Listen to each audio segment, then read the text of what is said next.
There's been a discussion on my Discord server recently. I think it's started yesterday and has gone on through today.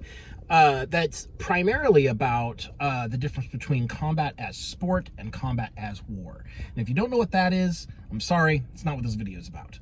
I don't usually engage in those kinds of discussions for the reason that I think that it is a sub-discussion. It's largely down to opinion and taste, and you can't convince someone that their taste is wrong. So I don't think there's a lot to be gained by trying to argue in favor of one or the other. So that's A. B, it is a sub-discussion of a higher level topic of design, which is it's partly design and it's partly how you use the rules of a game, regardless of whether or not you have designed it or are designing it. And that's what I want to talk about, which is the distinction between games or GMing styles, where the rules either generate a narrative or the rules serve a narrative. Now, what you're going to see a lot of is in popular media, the Dungeons and Dragons is a game where the rules serve the narrative. There is a story being told, and the rules are there to add some game elements while the story is being told. The GM has a plot in mind. Characters are going to act certain ways and do certain things. And, what the players are capable of is largely left up to the imagination of either the GM or the players themselves. What I think, if you really get down to it, and I think a lot of people are very, very bad at articulating this, even if it is an opinion that they hold, what I think a lot of people who like that style of play had an issue with in 4th edition is that 4th edition was pretty explicitly the rules generate the narrative, not serve the narrative. See, in a rules serve the narrative, you as a group of players kind of decide what should be possible and then utilize the rules to enact that in the narrative. So can I make this jump? Can I potentially convince the Bandit King to let his hostages go rather than fight them? These kinds of what is the possibility space in your game is based entirely on what the players want to happen. Whereas a rules generate the narrative type of game, the rules tell you what's possible. And you can create a narrative by utilizing these rules to take actions within the world based on those rules. So, can I clear the jump? The rules are very clear about how far you're able to jump. Can I convince the Bandit King? Let's consult the social rules to see if his demeanor is such that it can be reasoned with. All right, here's the DC for that. You can't make it, too bad, you're fighting. That kind of thing is, it's a very different approach to the relationship between rules design, or between the rules structures and its relationship to the narrative. So different editions of D&D have treated this in different ways. And if I had to guess the one thing that people actually have a problem with, but they aren't literate enough about design issues to be able to articulate, it's that 4th edition D&D is very much about rules generating a narrative. That is, you play with the rules, and within that rule set, you will create a narrative. Things will happen because you are doing things within the rules. As opposed to most versions of D&D, which approaches the rules narrative relationship as more like the rules serve the narrative. You decide what's possible, and then here's some mechanics to gamify that.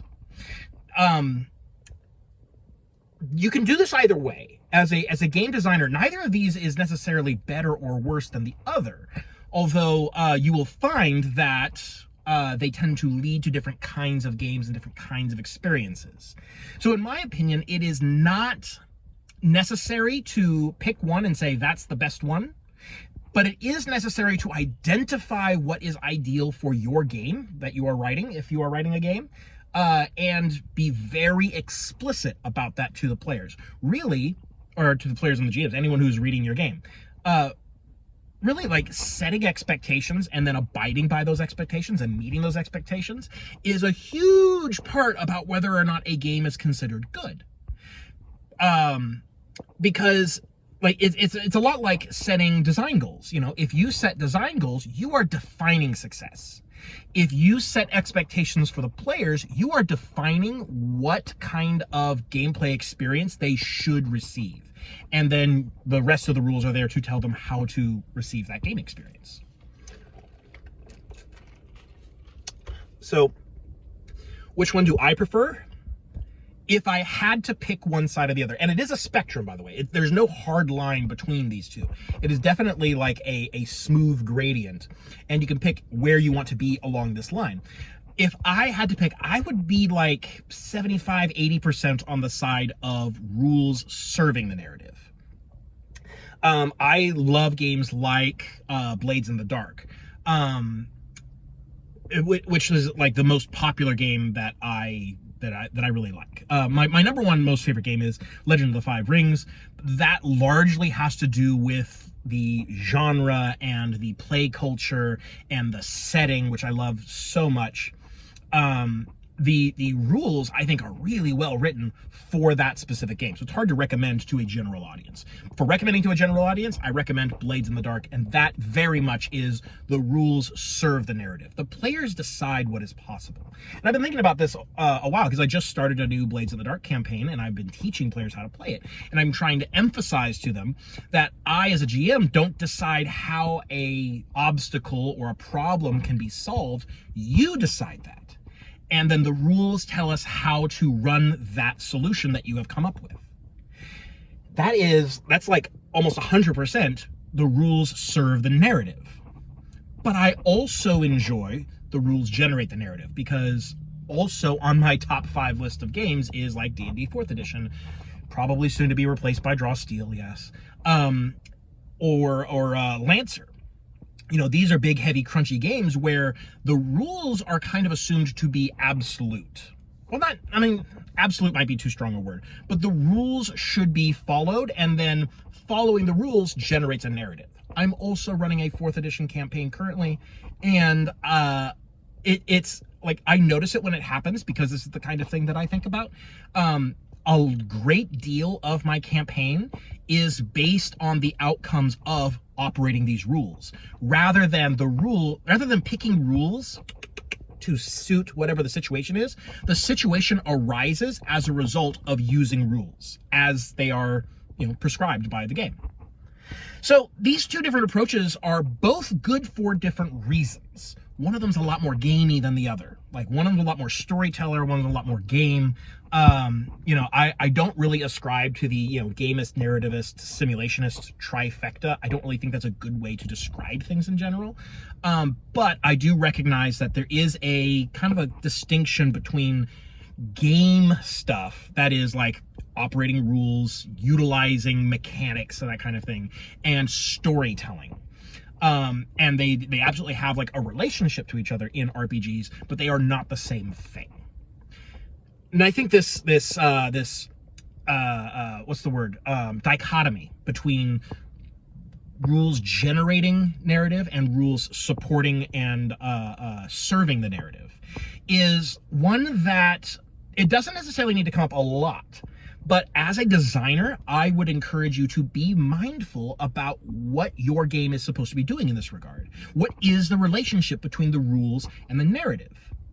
And make it clear in your introduction. Like, this is an intro chapter kind of stuff.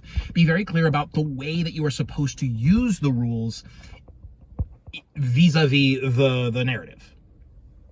And as a GM, even if you are not writing a game, if you are running a game, you should be aware of A, what the game wants.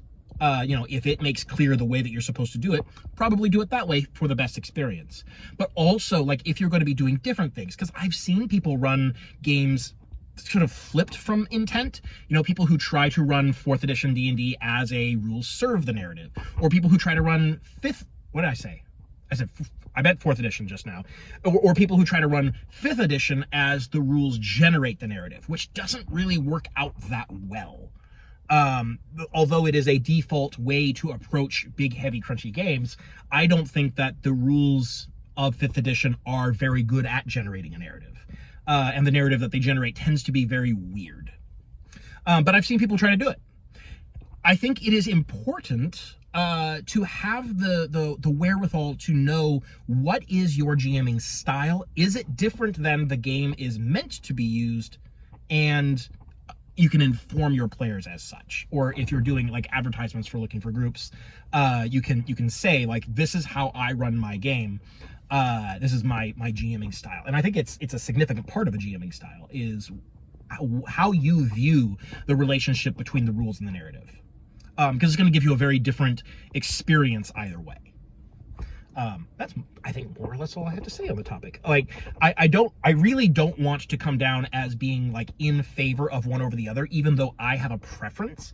Like, I'm writing Code World and I'm probably doing, you know, about 75 to 80% rules serve the narrative rather than rules generate the narrative, because that is the style that I prefer. I love how smooth and fluid playing through a scene in Blades in the Dark is. I kind of want that sort of experience when I'm playing my game. But I can also very much enjoy games that do it the opposite way, because I know what to expect, because I'm going in with the correct expectations and then those expectations are being met. So really setting expectations and setting them accurately and then meeting those is more important than what the expectations are. Which is like kind of the same thing with like setting your design goals initially. Like, you define success. So it doesn't really matter what you define success as long as you know that you can achieve it.